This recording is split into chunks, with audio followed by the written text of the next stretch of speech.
Dr. Kathy Bush. And hello, I'm Dr. Tara Peters, and we are the Leadership Doctors. And today we have a wonderful guest with us that's joined us today for lessons from leaders. So we have Colleen Bordeaux. She is a senior manager with Deloitte Consulting, and she has a really cool background, not only in consulting, but in some other areas that Colleen is going to get a chance to share with you. And so Colleen, welcome to Lessons from Leaders. Thanks so much for having me. I'm so excited to be here. Well, we are glad to have you. We're looking forward to the discussion. Let's kind of jump right in. And I think it's always a really good place to start with in terms of just getting a window in terms of with our guests who are on the show about just their leadership journey. So if you'll describe that to us and then give us some context for your current role with Deloitte. Absolutely. So as you mentioned, I work for Deloitte Consulting. I focus in our human capital practice, which really looks at the kind of human side of business and how do you think about culture and engagement and operating and organizational models to essentially get the best from the people who work for you. And I have been fortunate to grow up in Deloitte. I worked for a few years just out of undergrad for another organization, but ended up coming to Deloitte and learning from the philosophy the firm has on leadership, which I have to credit for everything that I know. And Deloitte takes a kind of leadership at all levels approach to teaching some of the principles and values of essentially problem solving and getting people moving forward in the right direction. And I think one of the reasons for that is since we work in client service and on specific projects with a lot of variety and diversity of people that we work with, even if you're 24 years old, you're still often asked to step into a position where you need to influence a group of people to move in a singular way. So when I think about my leadership journey, I think it's been that philosophy, but also the models of leaders I've been able to work with. And I'm going to give you an example of one leader who has given me so many tools. Her name is Candace Philbrick. She's now retired, but she was our CIO of Deloitte Consulting. And when I was about 26 years old, a consultant on this huge technology project that was way behind schedule and just riddled with issues, Candace came on board. And I remember sitting in my first meeting with her, and there was this big roundtable of people giving her updates on why things were wrong. And like, this broke because of this reason, it was all these excuses. And Candace just stopped and said, you guys, I think I want to take a step back and just focus on the facts. Like, what are the facts and how do we move forward? And she was able to just kind of disarm the group and get them out of those unproductive blaming behaviors and instead focus on like what we know and how we use that to go forward. And I was able to just learn so many tools from her, but that orientation around kind of productive problem solving and moving forward in the same direction is something that I think is very core to my leadership journey. Well, what a really cool area of work that you're involved in. Of course, you know, it resonates strongly with the kind of work that Tara and I do as well. And so as you think about all of the people you're interacting with, Colleen, and the kind of pain that many of us are in trying to figure out how to navigate, how to lead, how to take care of our people in these kind of unusual times that we're all dealing with relative to the pandemic.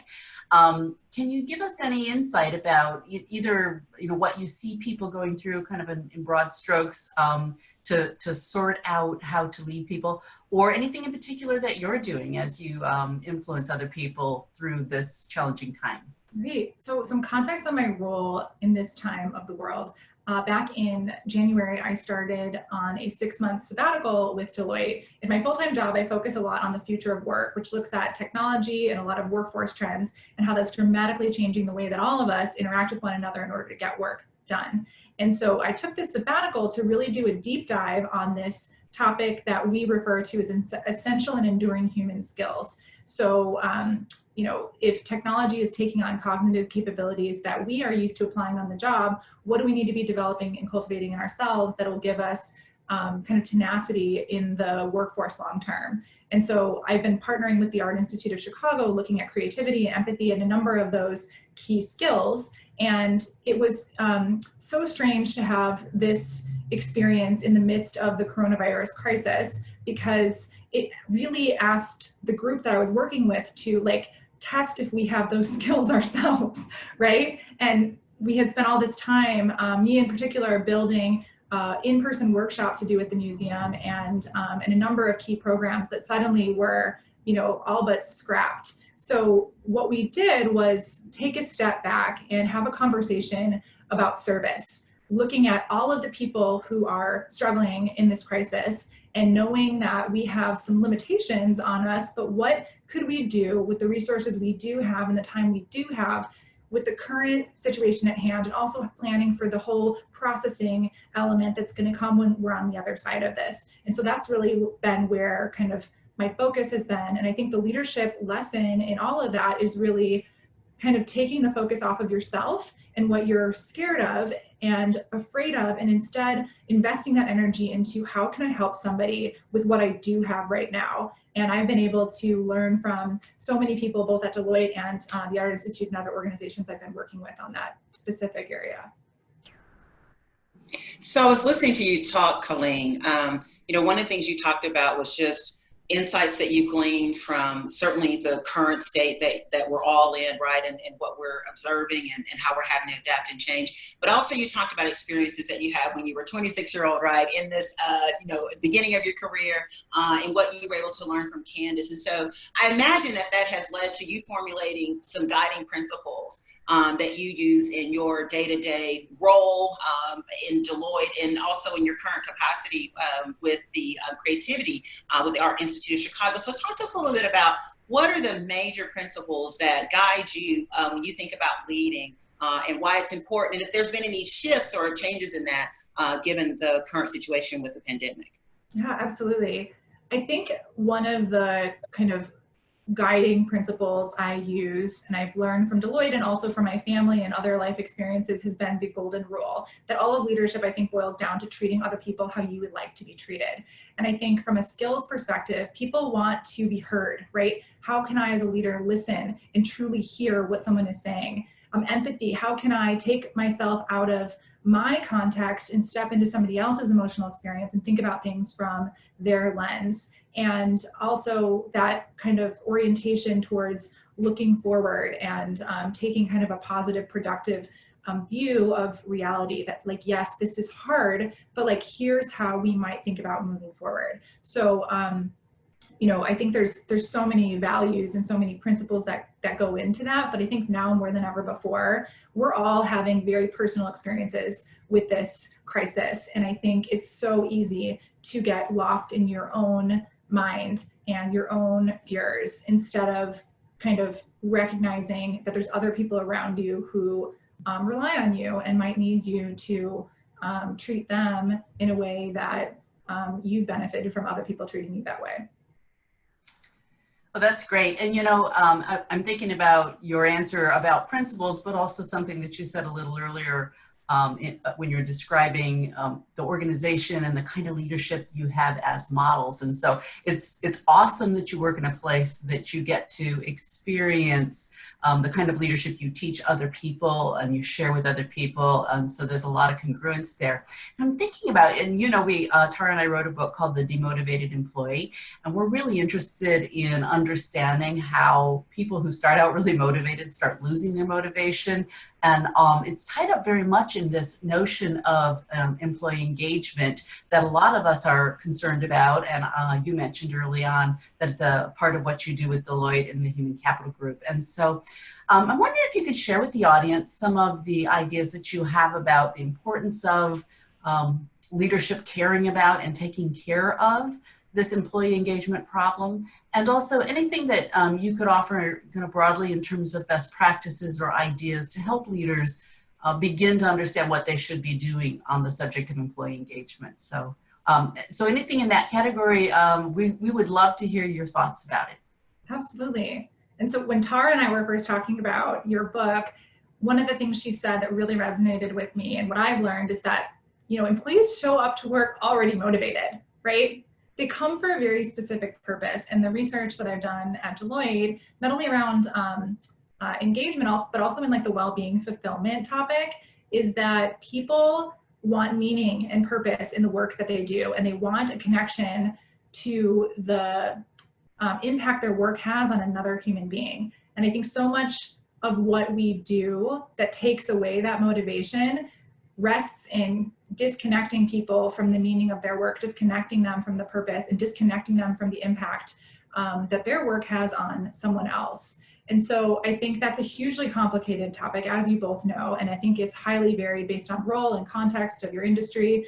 But I do think as leaders, there are a lot of things that you can do differently or think differently about when it comes to employee engagement to help people reconnect with why they came to the job to begin with. And I think that does get back to some of those skills that we talked about, like noticing when you see engagement and motivation slipping and having the right conversation to really listen to what's being said and to hear it, to empathize with it, and to act on that in the right way or in the way that you really can. And I think, I mentioned there's a connection to that well-being and fulfillment topic, but I think there's a crisis right now in fulfillment kind of across the board. I mean, when we look at future of work trends, we're seeing employee footprints shrinking in this growth of the gig economy and so many people moving into work that they can do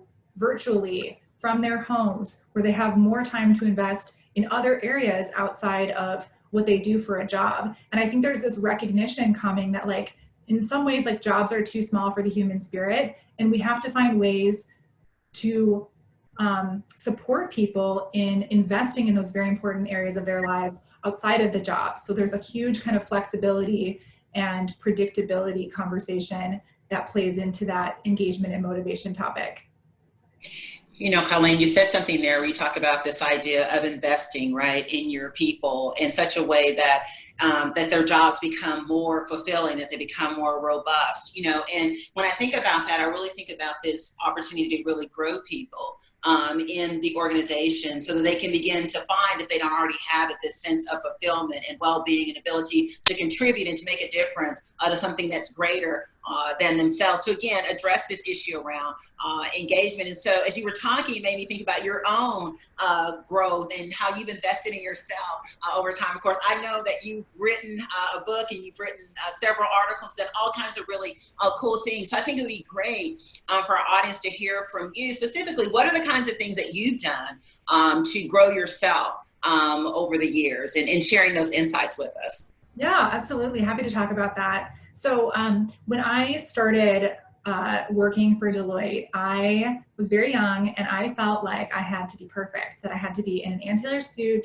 and say all the right things and take the creative parts of myself that were a little out there and just shut them out completely. And that worked for about 12 months. And then I had this like really strong pull to really honor those parts of myself that didn't necessarily fit the mold of where I worked, or at least at the mold that I felt was there, and instead spend some time investing in them. So what I did was, since I travel 80% of the time, I decided that I would take all of my travel time, all of my time alone in hotels. Like, I'm not going to watch any TV or any movies. I'm going to use that time to read and to write and to cultivate this part of myself that I really feel is lacking. And so I started freelancing for a website called Refinery 29, which is like a women's lifestyle site. And that was great for me to kind of hone this skill. But I started to realize, like, these topics aren't really the tone of voice or something I deeply care passionately about, and started blogging about topics that I did really care about. And over the course of time, built up kind of this body of work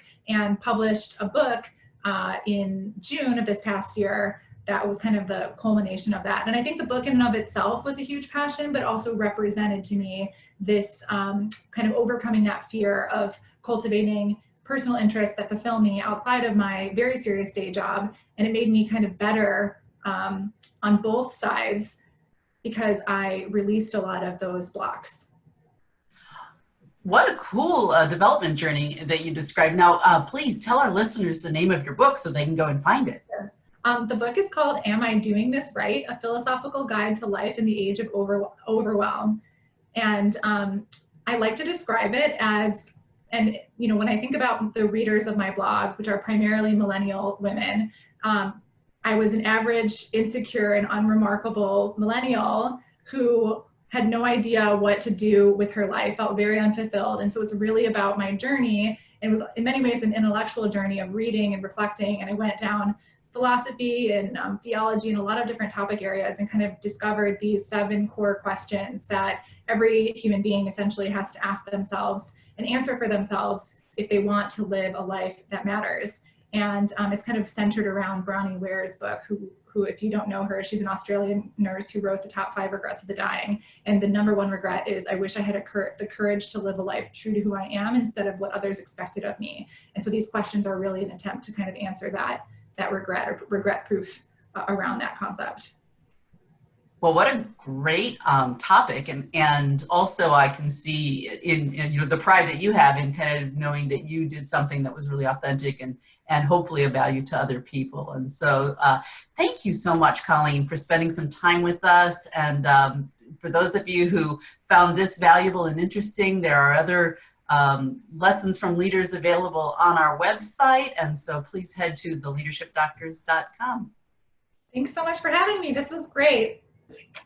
Thank you for being here. We really had a cool time. Thanks, Colleen. Likewise.